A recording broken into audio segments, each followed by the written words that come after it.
Back in bright आविष्कार। Dear friends, पिछले video के अंदर हमने प्रोनाउन की सभी टाइप्स को अच्छे तरीके से फिनिश करा था।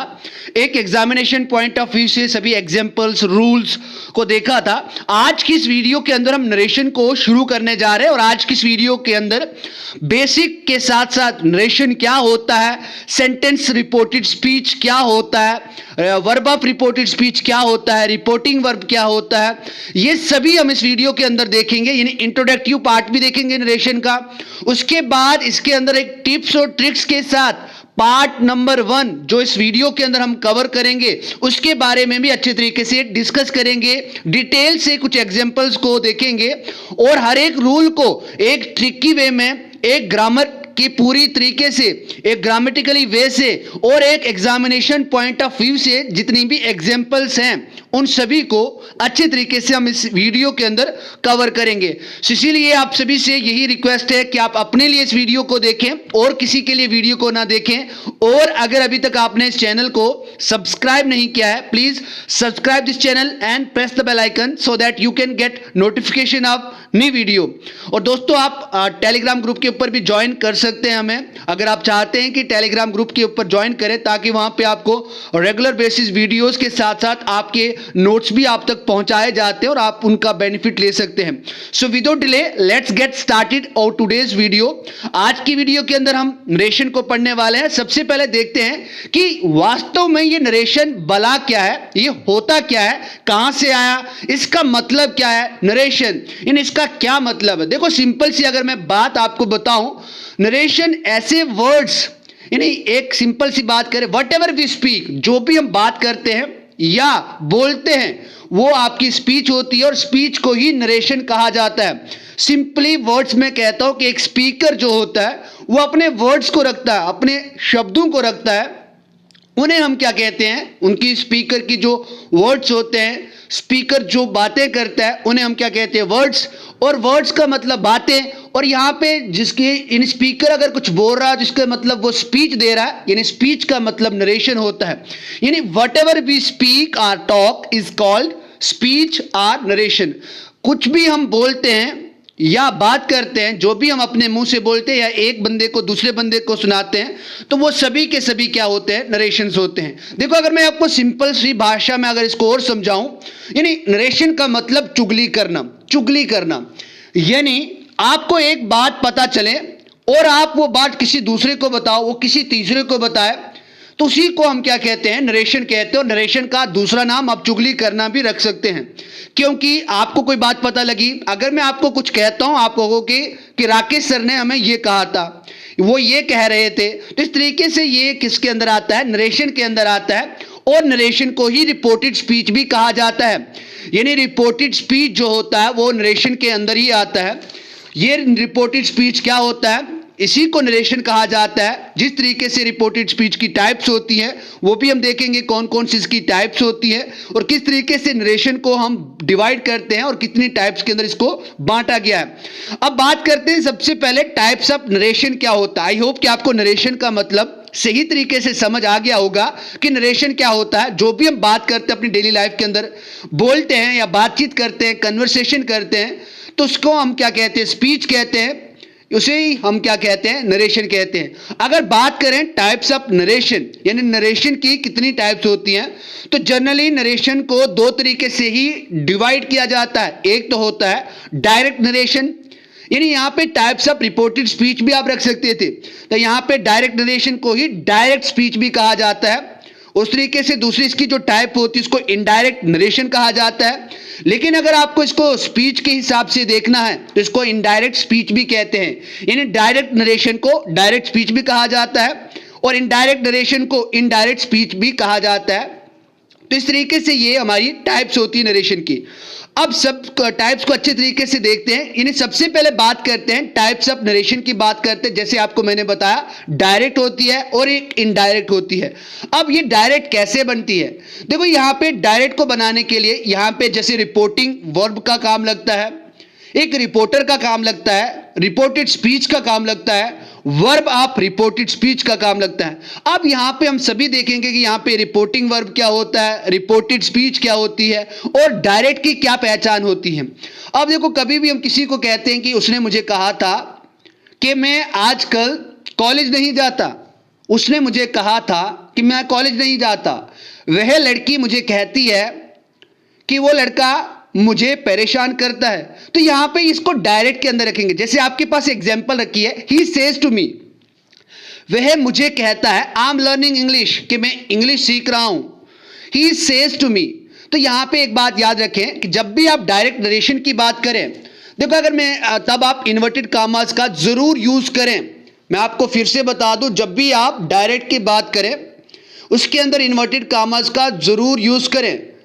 अब डायरेक्ट क्या होता है, सिंपल सी अगर मैं इसको अगर छोटे से सही तरीके से एक डिस्क्राइब करूं तो डायरेक्ट का मतलब होता है जो एक्चुअल वर्ड्स कहे जाते हैं स्पीकर से, यानी जो रिपोर्टर होता है, जो स्पीकर होता है, जो उसके एक्चुअल वर्ड्स होते हैं उसे हम क्या कहते हैं, डायरेक्ट कहते हैं। उसे हम क्या कहते हैं, डायरेक्ट कहते हैं। और अगर हम बात करें इनडायरेक्ट नरेशन की बात करें, इसके अंदर ना तो आप इन्वर्टेड कामास का यूज करते हैं, इसके अंदर आप कभी भी इन्वर्टेड कामास का यूज नहीं करते हैं। अब बड़ी बात यह है कि डायरेक्ट को हम इनडायरेक्ट के अंदर कन्वर्ट करते हैं और इसको और एक सरल तरीके से बताते हैं।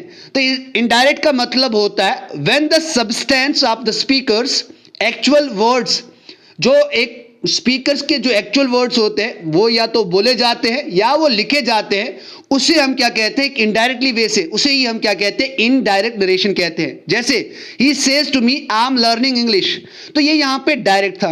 अब इनडायरेक्ट की बात कहते हैं कि वो कहता है ही टेल्स मी, क्या बोलोगे, सेज को टू को हमने टेल्स में कन्वर्ट किया। कैसे किया वो मैं आपको टिप्स और ट्रिक्स के अच्छे तरीके से समझाने वाला हूं। He tells me that he is learning English. तो यहां पे किस तरीके से बनता, अभी इसके ऊपर आप बिल्कुल भी फोकस ना करें, मैं आपको ये सिर्फ आइडेंटिटी बता रहा हूं। उसके बाद डायरेक्ट नरेशन की कुछ टाइप्स होती हैं, एक होती है रिपोर्टिंग वर्ब और एक होती है रिपोर्टेड स्पीच। क्योंकि डायरेक्ट नरेशन दो चीजों से बनता है, एक तो रिपोर्टिंग वर्ब से बनता है जो रिपोर्ट करती है, और दूसरी यहां पे रिपोर्टेड स्पीच से बनता है। अब किस तरीके से देखें, आप सबसे पहले ये जो आपकी स्क्रीन की लास्ट पे एग्जांपल दी गई है उसको देखें। जैसे आपने देखा he says to me I am learning English. अब यहां पे रिपोर्टिंग वर्ब क्या है और रिपोर्टेड स्पीच क्या है, आपको ये पहचानना है। यानी रिपोर्टिंग वर्ब क्या होता है, जो group of words written out of the inverted commas, जो इन्वर्टेड कॉमास से बाहर जो वर्ड्स लिखे होते हैं, जो सेंटेंस लिखा हुआ होता है, वो रिपोर्टिंग स्पीच कहलाता है। यानी वो रिपोर्टिंग स्पीच कहलाता है। जैसे ही सेज टू मी, ये इन्वर्टेड कॉमास के बाहर है, इसीलिए इसको क्या कहा गया है, रिपोर्टिंग स्पीच कहा गया है। इसे क्या कहा गया है, रिपोर्टिंग स्पीच कहा गया है। और बात करें हम आई एम लर्निंग इंग्लिश, तो ये यहां पे क्या होता है, रिपोर्टेड। यहां पे reporting he says to me, लेकिन रिपोर्टेड यहां पे आई एम लर्निंग इंग्लिश, ये क्या आ गया, रिपोर्टेड स्पीच आ गया। I hope dear friends, reported speech क्या होता है, ऐसे वर्ड्स, ग्रुप ऑफ वर्ड्स जो इन्वर्टेड कॉमास के अंदर लिखे गए होते हैं उन्हें हम रिपोर्टेड स्पीच कहते हैं। चलो और एक अच्छे तरीके से इसको समझ लेते हैं। देखो हर एक सेंटेंस के अंदर स्पीकर होता है। जैसे आप यहां पे देखें ही सेड टू मी, तो ही यहां पे क्या है, रिपोर्टर है। कौन रिपोर्ट कर रहा, ही। तो रिपोर्टर यानी जो बात करता है, जो बातें करता है, जो बोलता है, वो स्पीकर कहलाता है और स्पीकर को ही रिपोर्टर कहा जाता है। न्यूज चैनल के ऊपर जो रिपोर्टर होता है, जो रिपोर्ट करता है, उसके तरीके से, क्योंकि वो बातें बताता है तभी तो हमें इंफॉर्मेशन मिलती है। उसके बाद रिपोर्टिंग वर्ब क्या होता है, मैंने अभी आपको बताया रिपोर्टिंग वर्ब क्या होता है, जो इन्वर्टेड कॉमास के बाहर होता है उसको रिपोर्टिंग वर्ब कहते हैं। अब यहां पे देखो रिपोर्टेड वर्ब को एक सही तरीके से मैं और डिस्क्राइब करके आया हूं। यहां पे the verb which is used by the speaker, ऐसे वर्ब, ऐसी क्रिया जो स्पीकर के द्वारा यूज की गई होती है उसे हम रिपोर्टिंग वर्ब कहते हैं, क्योंकि वो रिपोर्ट करता है। उसके बाद रिपोर्टेड स्पीच क्या होता है, इन इन्वर्टेड कॉमास, जो भी इन्वर्टेड कॉमास के अंदर सेंटेंस होता है, ये किसी भी टेंस का कोई भी टेंस हो सकता है, प्रेजेंट में हो सकता है, पास्ट में हो सकता है, फ्यूचर में हो सकता है, तो ये बात अलग की है। लेकिन इन्वर्टेड कॉमास के अंदर जो भी सेंटेंस लिखा गया होता है उसको हम रिपोर्टेड स्पीच कहते हैं। अब यहां पे सबसे बड़ी बात है कि वर्ब ऑफ रिपोर्टेड स्पीच क्या होता है। सर रिपोर्टेड स्पीच आपको पता लगा कि जो इन्वर्टेड कॉमास के अंदर होता है उसे हम रिपोर्टेड स्पीच कहते हैं। लेकिन sir verb of reported speech क्या होता है, ऐसी वर्ब जो रिपोर्टेड स्पीच के अंदर यूज की गई होती है उसे हम कहते हैं वर्ब ऑफ रिपोर्टेड स्पीच। चलिए एक एग्जांपल से देखते हैं, पूरा ये समझ लेंगे। He said to me I am going to Goa.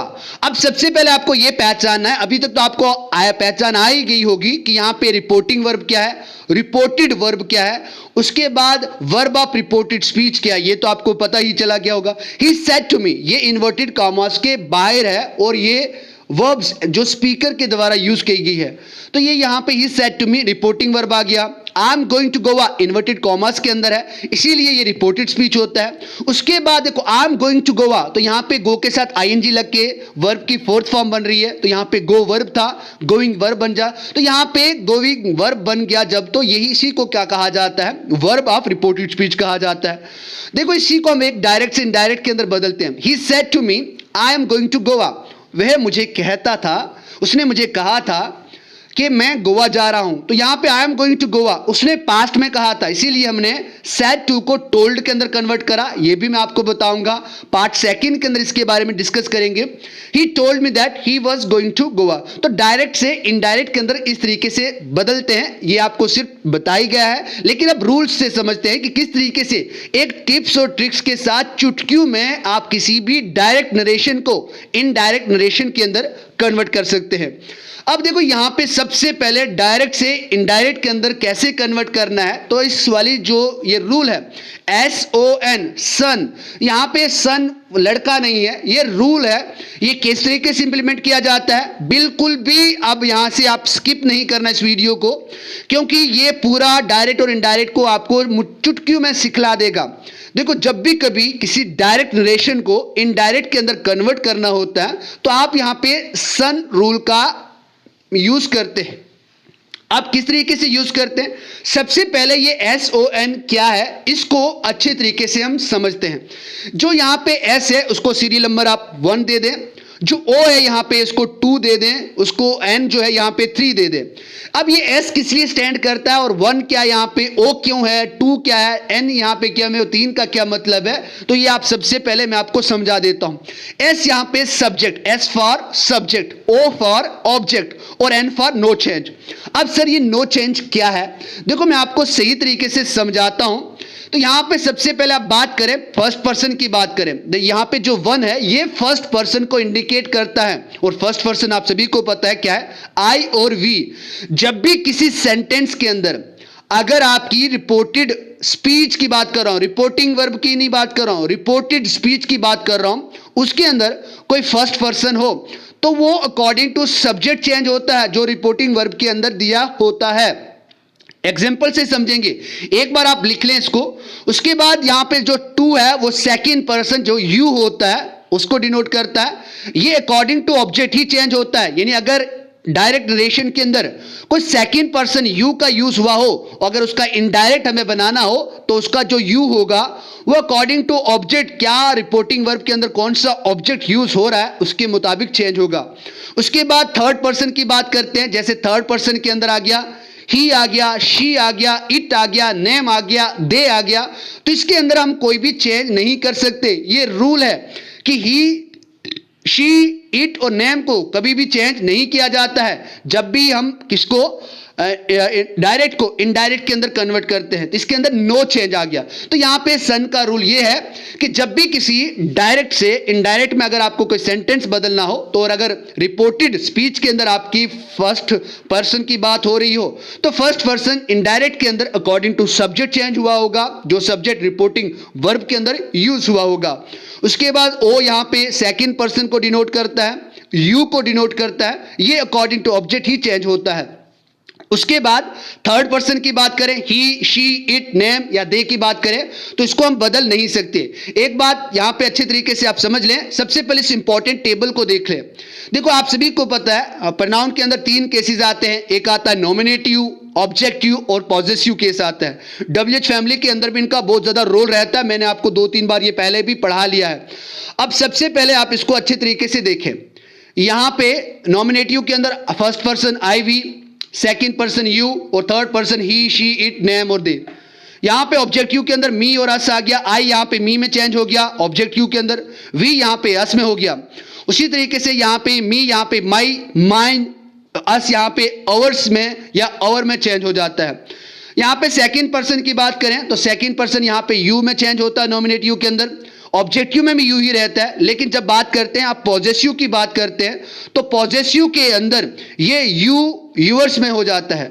उसके बाद हम बात करते हैं थर्ड पर्सन की बात करते हैं तो ही हिम में चेंज हो जाता है जब नॉमिनेटिव केस के अंदर ही शी इट नेम दे, लेकिन ऑब्जेक्टिव केस के अंदर ही हिम में, शी हर में, इट में ही रहता है, नेम में रहता है और दे यहां पे देम में कन्वर्ट हो जाता है। अगर हम पॉजेसिव केस की बात करें तो यहां पे हिम हिज में कन्वर्ट हो जाएगा, हर यहां पे हर में ही रहता है, इट यहां पे इट्स बन जाता है, नेम ही रहता है, देम यहां पे दियर्स बन जाता है। तो इस टेबल को एक बार लिख लें अच्छी तरीके से क्योंकि ये इसका रोल रहेगा इसके अंदर। देखो मैं आपको बहुत बेसिक तरीके से समझा रहा हूं क्योंकि अगर आपको ये बेसिक समझ में आ गया तो ट्रिक जब पहुंचेंगे तो आपको 5 मिनट के अंदर पूरा वो सेंटेंस कन्वर्ट करना पूरे सही तरीके से टेंसेस को आप सीख लेंगे कि किस तरीके से टेंसेस को कन्वर्ट किया जाता है डायरेक्ट से इनडायरेक्ट के अंदर। अब यहां पे बात करते हैं हमारे पार्ट फर्स्ट की बात करते हैं और ट्रिक नंबर 1 की बात करते हैं। मैं आपको सिर्फ 5 डेज के अंदर नरेशन छोटी छोटी वीडियो बना के, आज की वीडियो थोड़ी लंबी होगी क्योंकि आज बेसिक भी था नरेशन क्या होता है, कुछ बेसिक भी आपको बताना जरूरी था ताकि आने वाली वीडियोस के अंदर आपको बहुत ही आसानी हो और इजी वे से आप उसको समझ पाएं। अब how to convert direct narrations into indirect narrations, कि जो डायरेक्ट नरेशन होते हैं उसको किस तरीके से इनडायरेक्ट के अंदर कन्वर्ट किया जाता है। आज की इस वीडियो के अंदर हम सिर्फ एफर्मेटिव सेंटेंसेस को देखेंगे या नेगेटिव सेंटेंसेस को ही देखेंगे। अब देखो एफर्मेटिव सेंटेंसेस क्या होता है, जिसको हम कहते हैं सकारात्मक वाक्य, और नेगेटिव क्या होता है, नकारात्मक वाक्य, जिसके अंदर हम डू के बाद नॉट यूज करते हैं, इज के बाद नॉट, यानी किसी भी हेल्पिंग वर्ब के बाद नॉट का यूज करते हैं। जैसे अगर मैं आपको एफर्मेटिव सेंटेंस के एग्जांपल दूं, जैसे मैं बोलूंगा I have clenched my fist, clenched my fist, मैंने अपनी मुट्ठी बंद करी है, तो यहां पे मैं डायरेक्ट बोल रहा हूं, एक सही तरीके से बोल रहा हूं, मींस एक सिंपल से बोल रहा हूं, एक सकारात्मक वाक्य से बोल रहा हूं, मैं वे से बोल रहा हूं, तो इसको एफर्मेटिव के अंदर रखेंगे। नेगेटिव के अंदर हम यहां पे मैं यूज कर दूं आई हैव नॉट, तो यहां पे हैव के साथ मैंने नॉट यूज करा तो यहां पे नेगेटिव सेंटेंस बना, तो मैं यहां पे बोलूंगा I have not clenched my fist, मैंने अपनी मुट्ठी बंद नहीं की है। तो यहां पे अफर्मेटिव सेंटेंस और नेगेटिव सेंटेंस का अगर डायरेक्ट के अंदर दिया होता है, यानी रिपोर्टेड स्पीच आपकी इन सेंटेंसेस के अंदर हो अफर्मेटिव और नेगेटिव के अंदर, तो किस तरीके से इनका इनडायरेक्ट बनाया जाता है। सबसे पहले आप नीचे देख रहे हैं यहां पे लास्ट वाले स्क्रीन के अंदर येलो, यहां बॉक्स के अंदर आपके पास ट्रिक, यहां पे बहुत मजेदार ट्रिक है। जब भी कभी किसी सेंटेंस के अंदर डायरेक्ट सेंटेंस के अंदर सेज टू यूज होता है तो इनडायरेक्ट में बनाते हुए उसको टेल्स में कन्वर्ट किया जाता है। बहुत सिंपल से इजी वे में इसको समझें, यानी किसी भी डायरेक्ट सेंटेंस के अंदर अगर सेज टू लगा है तो उसका इनडायरेक्ट बनाते हुए सेज टू को आप टेल्स के अंदर कन्वर्ट करेंगे। अगर नहीं, डायरेक्ट के अंदर इन्वर्टेड कॉमास का यूज होता ही है, जिसके अंदर रिपोर्टेड स्पीच यूज होती है, तो यहां पे इन्वर्टेड कॉमास को हटाकर आप दैट का यूज करेंगे। उसके बाद सब्जेक्ट, यहां पे कोई भी सब्जेक्ट हो, चाहे वो आई हो, वी हो, यू हो, दे हो, कोई भी सब्जेक्ट हो, तो इसमें तो चलेगा डायरेक्ट के अंदर, लेकिन इनडायरेक्ट को बनाते वक्त आप सिर्फ 3 ही सब्जेक्ट का यूज करते हैं, एक तो ही का, शी का, दे का, इसके अलावा किसी भी दूसरे सब्जेक्ट का यूज नहीं होता है। तभी तो मैंने कहा था थर्ड पर्सन के साथ हम नो चेंज करते हैं। आई होगा तो वो फर्स्ट पर्सन के हिसाब से चेंज होगा, अकॉर्डिंग टू सब्जेक्ट चेंज होगा। ऑब्जेक्ट होगा तो according to second person according to object change होता है, और थर्ड पर्सन को हम चेंज नहीं कर सकते। ये ट्रिक है, सेज टू को टेल्स के अंदर कन्वर्ट करें इनडायरेक्ट के अंदर, इन्वर्टेड कॉमास को हटाकर दैट के अंदर इनडायरेक्ट के अंदर कन्वर्ट करें। सब्जेक्ट की जगह कोई भी सब्जेक्ट हो सकता है इनडायरेक्ट के अंदर, लेकिन जब आप डायरेक्ट के अंदर कोई भी सब्जेक्ट हो सकता है, लेकिन जब आप इनडायरेक्ट बना रहे हो तो उसके अंदर आप ही, शी और दे के अंदर ही हर एक सब्जेक्ट को मेंशन करें। कैसे? अब एग्जांपल्स को देखिए, रूल्स को देखिए, किस तरीके से आपकी चुटकियों में आप किसी भी सेंटेंस का इनडायरेक्ट बना सकते हैं, इनडायरेक्ट नरेशंस के अंदर कन्वर्ट कर सकते हैं। अब सबसे पहले यहां पे बात करते हैं हम यहां पे डायरेक्ट के अंदर सेज टू को हम टेल्स के अंदर, इन्वर्टेड कॉमास को दैट के अंदर और सब्जेक्ट को ही, शी, दे के अंदर। देखो यहां पे डायरेक्ट सेंटेंस में लिया, सूरज सेज टू हर, सूरज उस लड़की को कहता है I am going to participate in competition, मैं प्रतियोगिता में भाग लेने वाला हूं। तो यहां पे सूरज क्या है? सब्जेक्ट है, यानी ही, और यहां पे जो हर है वो क्या है? ऑब्जेक्ट है। यानी रिपोर्टिंग वर्ब के अंदर हम देख रहे हैं सूरज यहां पे सब्जेक्ट है, हर यहां पे ऑब्जेक्ट है। आप यहां पे सन के रूल को इंप्लीमेंट करना ना भूलें, उसको भी इसके साथ साथ रिवाइज करें अगर आपने लिखा होगा तो। तो यहां पे आई, यहां पे रिपोर्टेड स्पीच के अंदर आई यहां पे फर्स्ट पर्सन है जो अकॉर्डिंग टू सब्जेक्ट चेंज होता है, और यहां पे सब्जेक्ट सूरज है यानी लड़का है तो ही यूज होगा। अब इसका इनडायरेक्ट बनाते वक्त देखते हैं, ऊपर भी देखते रहें और नीचे बनाएं। सूरज की जगह आप सूरज को लिखें, सेज टू की जगह आप क्या लिखेंगे, इनडायरेक्ट को बनाते वक्त टेल्स लिखेंगे। उसके बाद हर की जगह हर लिखें, इन्वर्टेड कामास को रिमूव करें, उसकी जगह पे दैट लिखेंगे। I am going to participate in competition. I यहां पे फर्स्ट पर्सन है, first person according to subject change होता है, सब्जेक्ट यहां पे सूरज है तो सूरज हमने एक बार लिख लिया, बाद में सूरज यूज नहीं करेंगे, इसकी जगह पे आई की जगह पे हम ही का यूज करेंगे। सूरज उस लड़की को कहता है, बताता है, सूरज टेल्स हर दैट कि वे प्रतियोगिता में भाग लेने जा रहा है, he is going to participate in competition. तो यहां पे आई एम की आई के साथ एम लगता है और ही के साथ इज लगता है, दूसरा सेंटेंस बिल्कुल सेम रहेगा। चलो कुछ और एग्जांपल्स देखते हैं ताकि आपका ये कंसेप्ट सही तरीके से कन्वर्ट हो जाए। सन के रूल को बिल्कुल भी स्किप ना करें, बहुत इंपॉर्टेंट रूल है। देखो अब यहां पे सेज टू टेल्स के अंदर इन्वर्टेड कामा सब कुछ आपके पास लिखा है। जैसे मैं यहां पे एग्जांपल दे रहा हूं आपको, राजेश सेज टू भारती, राजेश भारती को कहता है आई हेट यू, मैं आपके साथ नफरत करता हूं। तो यहां पे मैंने राकेश लिखा है, आप यहां पे राजेश भी लिख सकते हैं या राकेश भी लिख सकते हैं। तो यहां पे इसका इनडायरेक्ट बनाना है, तो इनडायरेक्ट बनाते वक्त इसका आप ध्यान रखेंगे, राजेश की जगह पे राजेश लिखे, कोई भी नाम रख सकते हैं। उसके बाद सेज टू को आप किस में कन्वर्ट करते हैं, इनडायरेक्ट के अंदर टेल्स के अंदर कन्वर्ट करते हैं। लेकिन बात जब कब किसकी हो रही हो, एफर्मेटिव सेंटेंस की बात हो रही हो या नेगेटिव सेंटेंस की बात हो रही हो, राजेश सेज टू भारती की जगह आप इनडायरेक्ट के अंदर लिखेंगे राजेश टेल्स भारती। इन्वर्टेड कामास को हटाएं, इन्वर्टेड कामास को हटाने के बाद आप इसकी जगह दैट का यूज करेंगे। आई यहां पे फर्स्ट पर्सन है, अकॉर्डिंग टू सब्जेक्ट चेंज होगा, सब्जेक्ट यहां पे राजेश है तो यहां पे राजेश लड़का है तो इसके लिए आप ही का यूज करेंगे। Rajesh tells Bharti that he, hate यहां पे आपको पता है ही शी थर्ड पर्सन के साथ एसआरईएस का यूज होता है, ही हेट्स। यू यहां पे क्या है, यू यहां पे सेकंड पर्सन है और second person according to object change होता है और ऑब्जेक्ट यहां पे भारती है तो भारती लड़की है तो इसकी जगह पे आप क्या यूज करेंगे, हर का यूज करेंगे। आई होप डियर फ्रेंड्स कि आपको सही तरीके से समझ में आ रहा होगा। अब दूसरी एग्जांपल देखते हैं। She says to me you are writing a letter to her, वह लड़की मुझे कहती है कि राकेश सर आप उसके लिए लेटर लिख रहे हो, बेचारी कोई तो है नहीं, लेटर किस लिए लिखना, चलो लगा लो इल्जाम हम पे।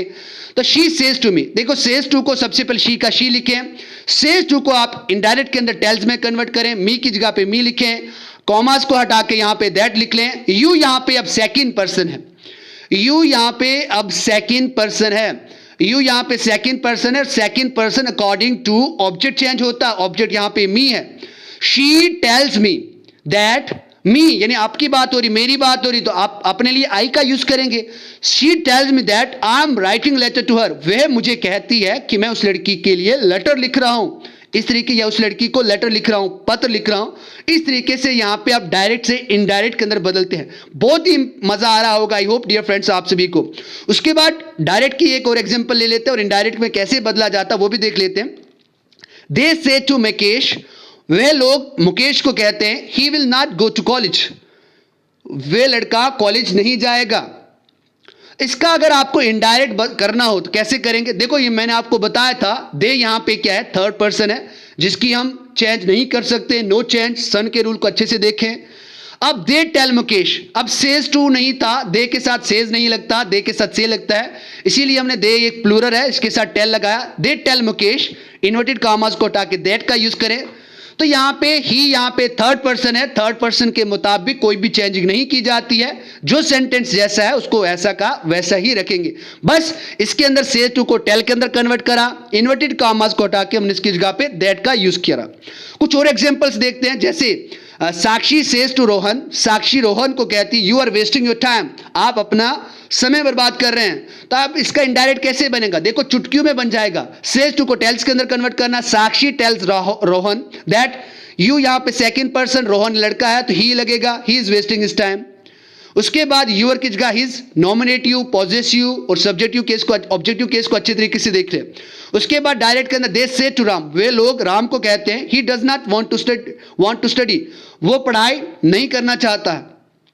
तो यहां पे इनडायरेक्ट के अंदर कैसे बनेगा, दे की बात है, दे के साथ टेल लगेगा, दे टेल राम दैट, यहां पे ही थर्ड पर्सन है तो इसके अंदर कोई चेंज नहीं होता, he doesn't want to study, वो पढ़ना नहीं चाहता। उसके बाद direct mother says to father, मां जो है एक पापा को कहती है, बापू को कहती है you are a good husband. कितनी तारीफ हो रही है पापा की यहाँ पे। अगर इसका इनडायरेक्ट बनाना तो आप कैसे बनाएंगे, मदर ही लिखेंगे। सेज टू को यहाँ पे टेल्स कन्वर्ट कर देंगे।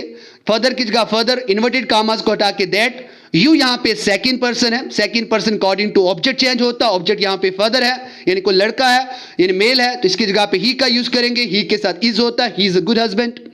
उसके बाद डायरेक्ट सातवीं एग्जांपल देख लेते। पीपल से टू सूरज, लोग यहाँ पे प्लूरल है, इसके साथ सेज नहीं आएगा, से आएगा। People say to Suraj you don't want to help us, क्या आप हमारी मदद नहीं करना चाहते। अब यहाँ पे इनडायरेक्ट कैसे बनेगा, people tell Suraj that. You यहाँ पे क्या है, यहाँ पे second person according to object, Suraj object है। उसके बाद लड़का है तो he does not, you don't की जगह पे ही डज नॉट बन जाएगा। He does not want to help us. यहाँ पे आप सभी को पता है अस की जगह पे हम क्या यूज करते हैं, देम यूज करते हैं जब पॉजेसिव केस की बात आती है। तो ये यहाँ पे जो SON, ये सभी के सभी क्या होते हैं, प्रोनाउंस होते हैं, जिसके अंदर हम नॉमिनेटिव, ऑब्जेक्टिव और पॉजेसिव केस का यूज करते हैं। डियर फ्रेंड्स, आई होप कि आपको पार्ट फर्स्ट जो नरेशन का था बहुत अच्छे तरीके से समझ आ गया होगा। नेक्स्ट वीडियो के अंदर इसी टिप्स और ट्रिक्स के साथ कुछ दूसरी कंडीशंस के ऊपर हम आएंगे और अच्छे तरीके से चुटकियों में विद इन 15 मिनट्स। अब आपकी वीडियोस 15 मिनट से ज़्यादा कोई भी नहीं होगी नरेशन की। आज थोड़ी वीडियो लॉन्ग हुई क्योंकि आज आपका नरेशन का जो इंट्रोडक्टिव पार्ट था उसको भी समझाना ज़रूरी था, ताकि आने वाली वीडियोस के अंदर आप सभी को अच्छे तरीके से नरेशन के हर एक पार्ट अच्छे तरीके से समझ आए। Thank you very much. अगर अभी तक आपने इस वीडियो को लाइक नहीं करा है, शेयर भी कर दें, लाइक भी कर दें और कमेंट कर दें। आज मैं आपको एक यहाँ पे एक सिंपल सा सेंटेंस बता रहा हूँ, जैसे Rakesh says to them, Rakesh उन लोगों को कहता है you are not watching my videos. इसका आप इनडायरेक्ट के अंदर इसी ट्रिक के साथ जरूर बनाएं और इसको कमेंट बॉक्स में रखें ताकि मुझे पता लग पाए आपको ये वाला पार्ट कितने अच्छे तरीके से समझ आया। Thank you very much, keep watching, keep supporting. जय हिंद, जय